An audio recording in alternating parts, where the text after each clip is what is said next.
Hello दोस्तों, मैं हूं परमात्मा भारती। स्वागत करता हूं आपका अपने YouTube channel PP math topic में। तो दोस्तों, हम लोग इस वीडियो में जानने वाले हैं बेरोजगारी पे ज़बरदस्त भाषण जो हमारे विपिन सर ने बताया है। तो आइए सुनते हैं बेरोजगारी के ज़बरदस्त भाषण को। तो आइए दोस्तों, देखते हैं क्या है वो बेरोजगारी पे ज़बरदस्त भाषण बाई विपिन सर। सभी बेरोजगार लोगों को नमस्कार। कोई पढ़ाई लिखाई पर बात होगी नहीं, क्योंकि पढ़ाई लिखाई करने से कोई फायदा है नहीं। पढ़ाई लिखाई करा के ही क्या करेंगे जब आपको रोजी रोटी हो ही नहीं सकता आपके पढ़ाई लिखाई से। समस्या इस बात की है हमारे देश में कि मोदी जी केवल अपने मन की बात करते हैं, कभी इस जनता के भी मन की बात सुन लिया कीजिए। बहुत बार मन की बात हम लोग सुन चुके हैं, परेशान हो गए हैं। भैया बेरोजगारी इतनी बड़ी हो गई है, इतनी बड़ी हो गई, इतनी ज्यादा बेरोजगारी हो गई है कि जरा सोच के देखिए कि एक पढ़ा लिखा व्यक्ति जो ग्रुप डी के लिए, जो कि बीएससी कर चुका है, बीए कर चुका है, एमए कर चुका है, पीएचडी कर चुका है, ग्रुप डी के लिए फॉर्म भरता है और 2.5 करोड़ विद्यार्थी फॉर्म भरता है। भैया सोचने वाली बात है। मोदी जी 2.5 करोड़ जनसंख्या युवाओं का कम नहीं होता है। 2.5 करोड़ है तो उसके माँ बाप भी जोड़ लीजिए, भाई बहन जोड़ लीजिए, और वो युवा है तो उस पर उसके परिवार का निगाह टिका हुआ है, उससे एक आस जुड़ा हुआ है उस परिवार का। प्लीज आपसे हाथ जोड़कर विनती है हमारी। अब कहिएगा कि आप पगला काहे गया है, लोग कहेंगे कुछ नेता लोग, देखो हमरा कोई पार्टी या पॉलिटिक्स से कोई मतलब नहीं है। जैसा बीजेपी वैसा ही कांग्रेस, वैसा ही आरजेडी, वैसा ही जदयू, सबका हाल वही है। अगर कांग्रेस का हाल बेकार नहीं होता तो बीजेपी नहीं आता, और आरजेडी का बुरा हाल नहीं होता तो जदयू नहीं आता। सबका यही समस्या है। मुझे किसी पार्टी से मतलब नहीं है, लेकिन मुझे अपने आदरणीय प्रधानमंत्री नरेंद्र मोदी जी से मतलब है। ये छात्र ने आपको बनाया है, ये छात्र ने आपको जिताया है, और केवल आपको अपने मन की बात करने के लिए प्रधानमंत्री नहीं बनाया था। कहेंगे कि तुम्हारा क्या जाता है भैया, तो आपको पता है जब आप देश के खातिर अगर कोई भी चीज युवाओं से आप कहते हैं कि भाई योगदान करो, अभी कोरोना वायरस के समय सब लोगों ने आपका योगदान किया, मैंने भी किया, 1 लाख रुपए डोनेट किया था। मेरा अधिकार बनता है कि मैं आपसे सवाल पूछूं। मीडिया वाले आपसे नहीं पूछेंगे, क्योंकि मीडिया वाले आपके हिसाब से चलते हैं। मीडिया वाले वही चीज दिखाते हैं जो लोगों को देखने में मजा आता है, लेकिन बेरोजगारी पर कोई बात नहीं करेगा। व्यू नहीं होंगे, इसलिए बेरोजगारी पर बात नहीं होगा। उसको चर्चा केवल चाहिए कि रिया चक्रवर्ती किसके साथ आज घूम रही है, कल कहां सोई थी, परसों कहां सोएगी। रिया चक्रवर्ती के बारे में ही केवल चर्चा होगा। लोगों को मजा आता है, उस पर व्यू होता है तो वीडियो उसी पर बनता है, उसी पर लोग चर्चा करते हैं, क्योंकि चैनल का टीआरपी बढ़ते रहे। और ये मजबूरी है हमारी कि एडुकेशन चैनल वाले अब पढ़ाई न करवा के ये सब चीजें पर उतर गए हैं। मैं आपको आज बहुत सारी बातें बताने वाला हूं, करने वाला हूं। जो भी लोग हैं जिनको परेशानी हो, क्षमा चाहते हैं। अब परेशानी हुई है तो क्या कर लीजिएगा, हमको इतना ही कर दीजिएगा। कभी गोली मार देगा कोई तो याद रखिएगा, इतिहास जब लिखा जाएगा तो मरने वालों में लिखा जाएगा, भागने वाले और बिकने वालों में नहीं होगा। सीधी सी बात है। अब ये बेरोजगारी की आलम ये है भैया कि अब आपको बता देते हैं, पढ़े लिखे लोग 2.5 करोड़ स्टूडेंट जो रेलवे का फॉर्म भरता है, जिसमें 500 रुपए सरकार लेती है। इस तरह से टोटल 12.5 अरब होता है रुपया, यानी कि 12 अरब 50 करोड़। बात समझ में आ रहा है? हमें समझ में आ रहा है, क्योंकि मैथ का मैं टीचर हूं तो मुझे समझ में आता है। हमारा गांव में 5 रुपए ब्याज चलता है मोदी जी, 5 रुपए सैकड़ा महीना का ब्याज चलता है। 3 रुपए मान लेते हैं कि मोटा रकम है तो 3 रुपए। अब 3 रुपए से हमने निकाला 3% से महीना का, क्योंकि महीना में ब्याज चलता है गांव में। तो इस तरह से 12 महीना में 12 36% हुआ, 2 साल में 72% हुआ, और ये 12.5 अरब का जो ब्याज हुआ वो 9 अरब हुआ।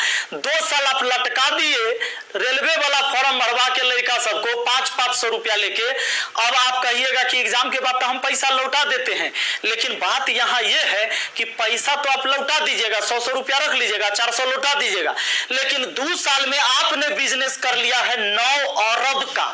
भैया बहुत होता है 9 अरब, कोई साधारण बात नहीं है।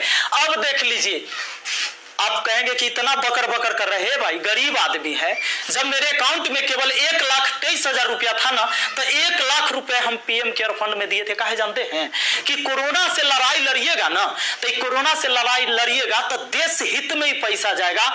ये पैसा से जब वैक्सीन बन के आएगा या हमारे साइंटिस्ट लोग जब इस पर रिसर्च करेंगे वैक्सीन पर, तो खर्च पड़ेगा, खर्च लगेगा। तो आदमी किसके पास जो औकात था, 1 रुपया, 11 रुपया, 100 रुपया, 50 रुपया, 1 करोड़, 500 करोड़, 1000 करोड़ लोगों ने योगदान दिया, जिनसे जो हो सका। पूरा देश आपके साथ खड़ा था, आपके साथ खड़ा था। और याद रखिएगा कि ये युवा बेरोजगार रहेगा तो आपके विरुद्ध खड़ा होगा, भैया तख्ता पलट जाएगा। ये बात पक्का सुन लीजिए। काहे कि आज हम दिल से बात कर रहे, दिल से बात किए थे तब ना मदद किए थे। अब देख लीजिए 30 मार्च को मैंने योगदान दिया था 1 करोड़ रुपए। हमारा तब पागलपन चढ़ल था। हम तो अपन गलती का पश्चाताप जूता से मार के करते हैं, लेकिन याद रखिएगा कि जूता उस नेता को भी पड़ेगा जो वोट मांगने आएगा हमारे यहाँ। याद रखिएगा, ये पूरा देश में अब बवाल होने वाला है। अगर सही टाइम से एग्जाम नहीं लीजिएगा, युवाओं को रोजगार नहीं मिलेगा, तब आपके मन की बात नहीं होगी हमेशा। ये जनता के भी मन की बात होनी चाहिए। यहाँ पर आपको पता चले तो जिन लोगों को बुरा लगता होगा सर्च कर लीजिएगा। प्रधानमंत्री राहत कोष में 1 लाख रुपए का योगदान दिया। मैथ मस्ती लिखिएगा, ये लाइन लिखिएगा, मैथ मस्ती लिखिएगा, जरूर आ जाएगा, आपको पता चल जाएगा। हमारा घर भी करकट का है और फिर भी अकाउंट में 1,23,000 था, 1 लाख रुपया डोनेट किए थे ताकि हमारे देश में खुशहाली आए और इस कोरोना वायरस से हमारा देश लड़े। ए भाई, वो बच्चा के पैसा दिया हुआ है जो हम पढ़ाते हैं ना, वो वीडियो देखता है ना, वो व्यू होता है, उसे पैसा आता है, वो पैसा हम आपको दिए थे। पाप लगेगा ना, तो तनी ध्यान दीजिए यहाँ पर।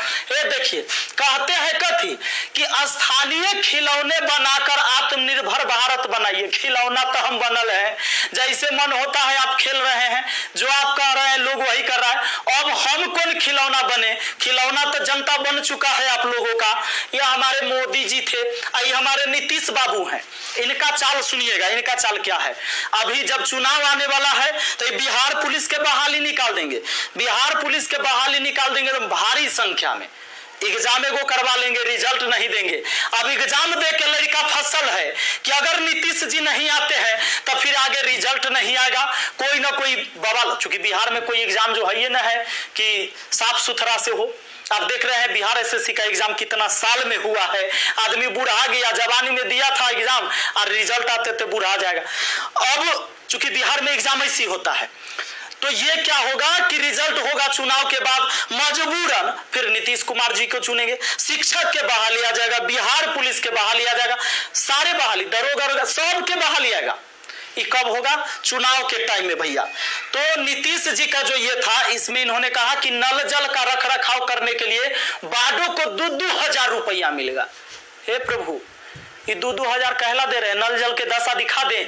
33,000 करोड़ रुपया आपने बिहार में नल जल पर खर्चा कर दिया। आज आपको असलियत हम दिखाते हैं, इस वीडियो में देखिएगा आप लोग जरूर। इस वीडियो को इतना शेयर करिएगा कि मुख्यमंत्री से लेकर प्रधानमंत्री तक पहुंचना चाहिए, बिल्कुल पहुंचना चाहिए कि हमारे जहां से हम हैं वहां की स्थिति आपको दिखा देते हैं कि नल जल का स्थिति क्या है। बेरोजगारी तो भैया आपने ऐसी पहुंचा दिया है यहाँ पर कि लोग अब कुछ करने लायक नहीं है। आप अगर आत्मनिर्भर बनाना था, खिलौना बनाना ही था, ये कहला पढ़वा रहे, शुरू से खिलौने बनवाते। कहला 500 रुपया लेके फॉर्म भरवा लिए, अब 2 साल में 9 अरब आप ब्याज कमा लिए। प्रभु क्षमा कीजिए, प्रभु इस पर कोई उपाय कीजिए, वरना आपकी तख्ता पलट जाएगी। और सारे विद्यार्थी, जितने भी छात्र हैं, मैं आप सबसे अपील करता हूं, इस वीडियो को शेयर करिए, जितना ज्यादा शेयर हो।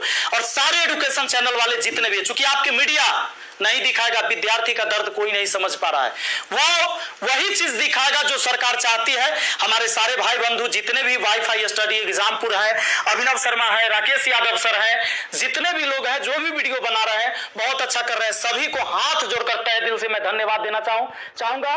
क्योंकि ये विद्यार्थी जो बेरोजगार है ना, उसी के वजह से हमारा रोजगार है, यही बात सच्चाई है। और इसीलिए हम इनके लिए लड़ेंगे, चाहे जो हो जाए। धरना प्रदर्शन होगा, पूरे देश में धरना प्रदर्शन होगा। और जहां ये 2.5 करोड़ विद्यार्थी सड़क पर उतर गया तो सुन लीजिए, ये बिहार से लेकर दिल्ली तक हिलेगा, ये बात निश्चित है। एक साथ हम हैं, सबके साथ है, सारे छात्र आंदोलन करने के लिए तैयार रहिए। एसएससी टाइम से एग्जाम नहीं लेती है। एक तो आप वैकेंसी ही कम निकालते हैं, अब वैकेंसी कम निकालते हैं तो जो निकालते हो ओकर तो कम से कम एग्जाम ले लीजिए, सही से रिजल्ट ले लीजिए, सही से रिजल्ट दीजिए और एग्जाम सही से ले लीजिए, टाइम से ले लीजिए। एक शेड्यूल बना दीजिए, जैसे मैट्रिक का एग्जाम होता है, 12th का एग्जाम होता है कि इस महीने में होगा, इस महीने में रिजल्ट होगा, उसी तरह एसएससी का भी एग्जाम होना चाहिए, रेलवे का भी एग्जाम होना चाहिए। आपको जितने सीट पर लेना है, लेकिन इसका एक टाइम फिक्स होना चाहिए, कितने इस महीने में एग्जाम होगा, इस महीने में रिजल्ट आएगा, इस महीने तक ज्वाइनिंग होगा, ताकि अंधेरे में लोग ना जिए। हे प्रभु, ये पाप लगेगा अगर इस युवाओं के साथ गरीब के बच्चा ना जनरल कंपटीशन के तैयारी करता है, आर्मी के तैयारी करता है, गरीब के बच्चा जाता है। कम से कम एकरा साथ इतना अन्याय न कीजिए। ये पाप का घड़ा भर चुका है, मैंने अपने सर पर जूता मारा है। अगर वोट मांगने मेरे एरिया में आइएगा, हम जूता मारेंगे आप लोग को, ये बात पक्का कह देते हैं। ये वीडियो शेयर होना चाहिए। आप सबको इस बात के लिए मैं कहना चाहूंगा कि आप शेयर करिए, इस वीडियो को पहुंचाइए, जहां तक हो सके इसको पहुंचना चाहिए। और हर व्यक्ति आपसे हाथ जोड़कर विनती है कि हल्ला बोल ये नारा लगाइए और सब लोग पहुंचाइए, सब लोग वीडियो बनाइए, जितने भी एजुकेशन से जुड़े हुए हैं, क्योंकि कोई मीडिया वाला आपको दिखाने वाला ये नहीं है। और बस यही बात कहना चाहेंगे और जल्दी आग के तरह इस वीडियो को फैलाइए। और ज्यादा कुछ नहीं बोलेंगे। बेरोजगारी इतना बढ़ गया कि आप सब कुछ समझ ही रहे हैं।